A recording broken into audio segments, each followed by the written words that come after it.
Hello everyone and welcome back to Scottish and Scared. I'm Stefanie and I'll be telling you some strange and unusual tales from the place I call home, Scotland. Before we get into it, I would like to ask everyone listening to send in their strange or unusual experiences. They do not have to have taken place in Scotland or even relate to it. If you have any requests for future episodes or you just fancy a wee gab, then please do not hesitate to get in touch.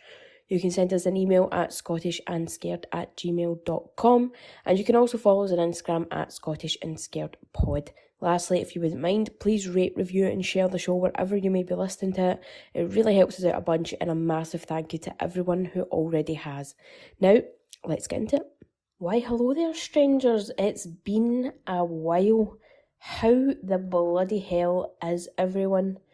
Life has been pretty intense the past couple of months for me, so we thought it best to take a wee break from everything podcast related. Like I've said many times before, I don't ever want to do this if my heart isn't in it, and I just didn't have the time or the motivation to do it with everything that was going on.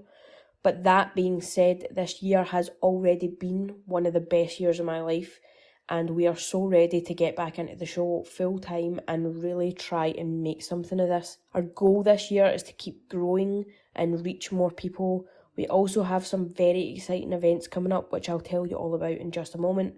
I would just like to say a massive thank you to every single person who has messaged us on social media or emailed us while we've been gone. It is massively appreciated and I am very, very grateful for all of you. Just a wee side note, we got a dog at Christmas time, or around Christmas time. He is a dachshund and he is called Reggie. Now, we have been having a bit of a whale of a time with him in the past maybe like 3 months. He is a very naughty dog, so you may hear him in the background howling, barking, scratching, but yeah, that's what it is if you hear it, and I'm very, very sorry. I do apologise. Now, all that soppy stuff aside, I do have a very important and special announcement for you all. If you follow us on social media, you will already be aware of this, but if you don't, the podcast has been asked to attend HorrorCon Scotland this year, which is absolutely mind-blowing to us. As well as attending, I have been asked to sit on the Women in Horror panel, where I will be answering some audience questions, which again, mind-blowing. Now, this is the most amazing thing that we've ever been asked to take part in, and I am very, very grateful for the opportunity. Now, the convention itself will be taking place on the 21st of October this year in Aberdeen. It is an 18 plus only event. There will be so many amazing people there and all sorts of fun events taking place throughout the day. So if you are interested in horror, you love horror, you love the show, and this is something that you'd be interested in attending, you can buy tickets through the link in the episode description. There will also be an after party at the tunnels in Aberdeen, which we will also be attending, and you can also, again, purchase tickets from the description. We will also have a booth at the convention where we'll be meeting some of you lovely, lovely people. So, like I said, if you're a horror fan, you're a fan of the show, please consider purchasing a ticket. It would be amazing to finally meet some of you and see some familiar faces. We do not get a lot of horror-related events here in Scotland, so you definitely don't want to miss out on this. We've also decided to give out goodie bags at the convention to the first 30 people who come say hi at our booth. There will be loads of podcast merch, bits and bobs, as well as some other stuff from some small Scottish businesses. We already have 2 small businesses on board. So if you have or you know anyone who has a small business here in Scotland and would like to be involved, please drop us a DM on Instagram or email us at scottishandscaredpod@gmail.com. We would be more than happy to put some business cards or goodies from yourselves in the bags as well. So yeah, that's what we have coming up so far. We're very, very excited for it. That's what we've mainly been doing for the past couple of months, trying to get things sorted, just trying to get things in place. But yeah, I can't wait to see some of you people there, and I can't wait to experience it. Now, with all of that out the way, why don't we just get into tonight's episode? Because I'm sure that's what you're all here for. You don't want to hear me ramble. I thought what better way to come back than to tell you all about some more creatures from Scottish folklore. Because, you know, who doesn't love a good murderous creature? Now, one of these creatures in particular gave me the heebie-jeebies. I have no idea why, but I will be telling you about it in just a momento. So without further ado, let's just get into it. Now for our first big beastie, we find ourselves at the Scottish borders where a legend was spread about a large creature known as the Linton Worm. Now the word worm is Old English for serpent or dragon. It does not mean large earthworm, which isn't particularly terrifying when you think about it. So don't be fooled by the name. The creature was said to be living in the hollow of the northeast side of Linton Hill, and this area is actually now known as Wormington. In terms of appearance, a 12th century writer described it as in length 3 Scotch yards and bigger than an ordinary man's leg, in form and colour to our common muir edders. And if you go have a wee gander online and you look at this creature, you'll see some drawings, some depictions of it, but I'll just summarise what I think it would look like. It was pretty big in terms of size, and for the most part had greenish kind of scales. It does kind of have the body of a serpent but the head of a dragon, so that kind of vibe. Now the creature was known to leave the hollow at dusk and dawn, roaming the surrounding land in search of almost anything to eat. It made its way through livestock, crops and even people from the surrounding villages. It would tear its way across the land night after night until the land it covered became nothing more than a barren wasteland. As you can imagine, the villagers in the area became absolutely terrified of this creature and really struggled to keep their livestock safe and alive. Some had even tried to kill it, but claimed that no man-made weapon could kill it or penetrate its scales. That was until Scottish laird John de Somerville appeared on the scene.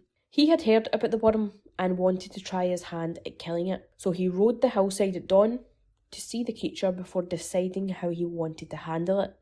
Sure enough, in the hollow of the hillside was the worm. He noticed that it would crawl halfway out from its lair with its mouth wide open to greet any animal or person.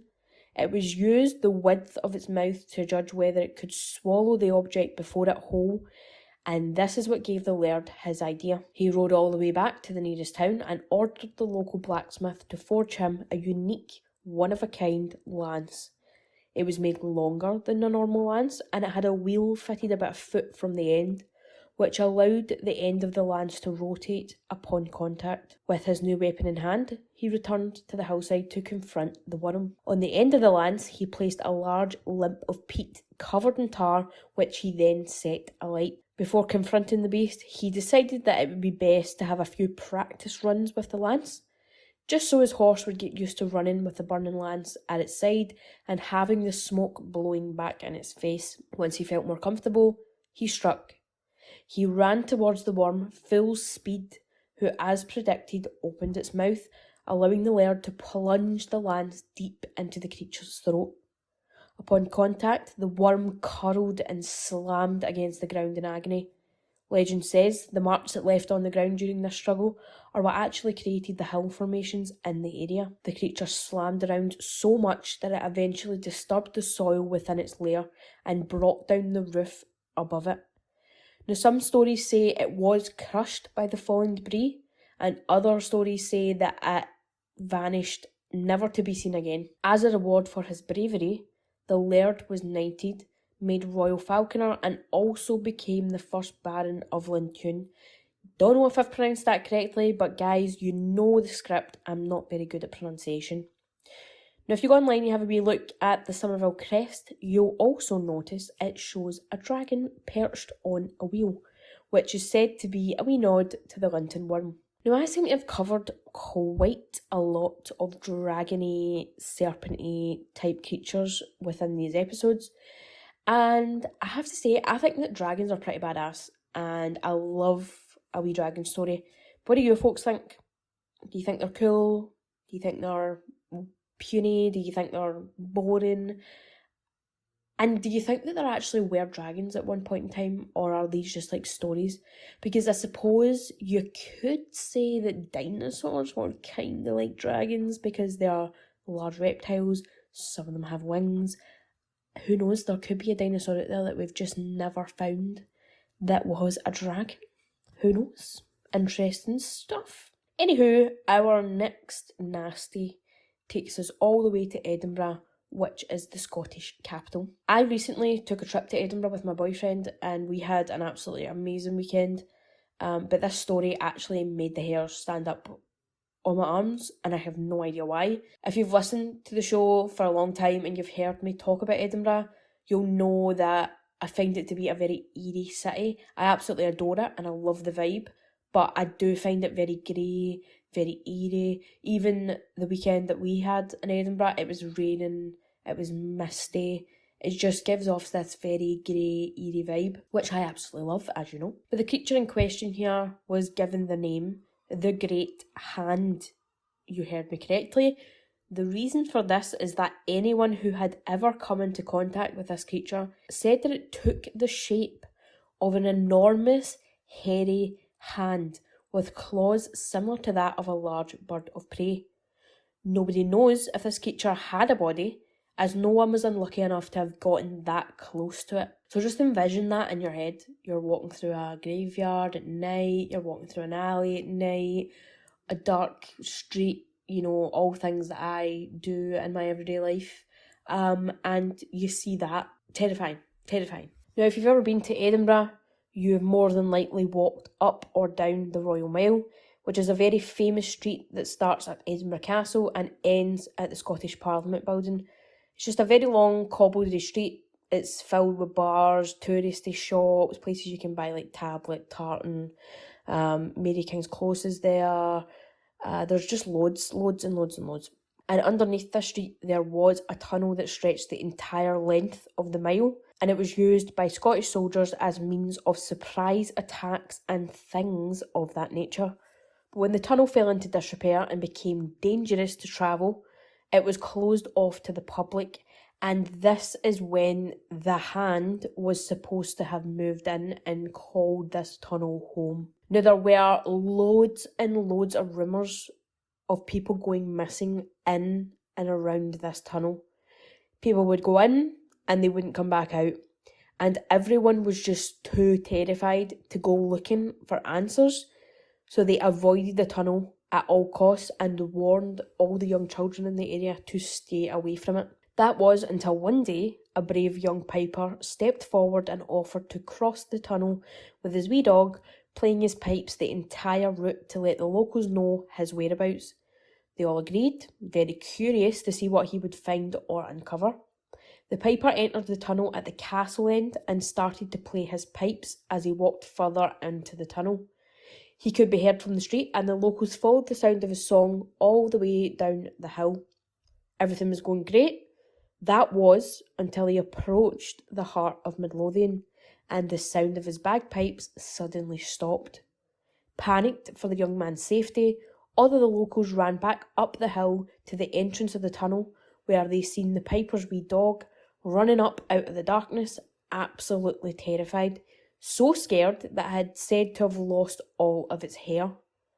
They called to the piper for a few minutes, but heard no reply, and as they were all too scared to go looking, the tunnel was bricked up at both ends and no one has ever entered it again. Now, some say this was just a spooky tale to scare people from going underground, which, yes, is extremely dangerous, but something about the Great Hand gave me goosebumps. When I was looking into this one, I did find a few other references to it in different parts of the country, and I've saved these for an upcoming fairy episode because they kind of link into it that way, and I'd like to keep it for that. But one of the stories that I read actually took place in Cromarty, which is a wee village up north, and if you've listened to the podcast for a wee while, you will know that the podcast actually took a trip to Cromarty, and we've been there, we explored the graveyard, the cemeteries, we spoke to the locals and stuff. Absolutely gorgeous wee village if you ever get the chance to go visit it. But yeah, I just thought that was very, very eerie, because the place that's talked about in this story, we actually visited, we actually seen it firsthand, and we did think it was very eerie. There's a photograph of it on our Instagram. So yeah, it was very, very weird. Now, our last beastie is actually the stuff of my nightmares specifically. If you know me, you know I have thalassophobia, which is the fear of open water and things in the water, and good old Scotland seems to have a plethora of underwater demons that would deter anyone in their right mind from swimming in or around Scottish waters. I know I've took less dips. I know I won't be going to Loch Lomond this summer because I'm terrified. Now this tale takes us all the way north to the Shetlands, specifically the waters surrounding the Shetlands, where the Bregday is lurking just beneath the surface. Now there isn't a whole lot of information detailing the appearance of the Bregday, but from what I've been able to find, it kind of looks like a large bat-like creature with a long body and large fins that kind of resemble wings. Now, this sea monster was especially feared by Scottish fishermen, as it was said to love chasing boats. It was one of its favourite pastimes. And when it caught up to the boats, it would wrap its large wing-like fins around the bottom of the boat, pulling it down under the water and down into the depths, never to be seen again. So you could say it was kind of like it was giving the boat a wee cuddle before it murdered every single person on board, which is just absolutely lovely, absolutely lovely. Luckily, if you encountered the Bregday at sea, you weren't completely helpless. Its cuddles could be redirected using two foolproof methods. The creature itself was, weirdly enough, absolutely petrified of steel and hated the feeling of it on its body. So if there was a weapon on board made of steel, it could easily be used to injure and deter the creature before it got its slimy fins on you and your boat. The other method was the use of amber beads. Yes, if you happen to have one amber bead on board, throwing it at the Bregday would scare it so badly that it would flee in a panic and you would be safe. I don't even think I've seen an amber bead in my entire 28 years on this planet. So the chances of me having an amber bead on board a ship are extremely low. And this is why, people, I hate boats. I don't even like getting the ferry to Millport. I hate it. Now, sadly, that is all I could find on the Bregday. I couldn't seem to find any stories or accounts of people's encounters with it, but I genuinely think that is still pretty terrifying. Pretty cool. Just my opinion. And those are the 3 Scottish mythological creatures that I have for you today. Please let me know what you think of them. I know it seems like they are all murderous and evil, but I promise you there are some very lovely ones coming up in future episodes that will warm your icy hearts. These are my favourite episodes to do. I love reading about these things that my ancestors and, people genuinely believe that these things were real and that they were out there and they were going to get them, and they were scared and they had all these traditions that they did to keep them at bay, and I just think that's super, super interesting. As always, I've had the best time researching these things. I love reading the accounts and stories, and I love when there is a wee bit of history tied into them. I've learned so much about Scotland while doing this show, and as much as I love the history, I do much prefer the folklore, creatures, haunted castles, ghost stories, and I do hope that you enjoy it too, because I have so much stuff coming and I'm so excited to share it with you. I'm over the moon to be back, and I hope to see some of you at the convention in October. And until next week, folks, stay weird, stay scared. Bye, folks.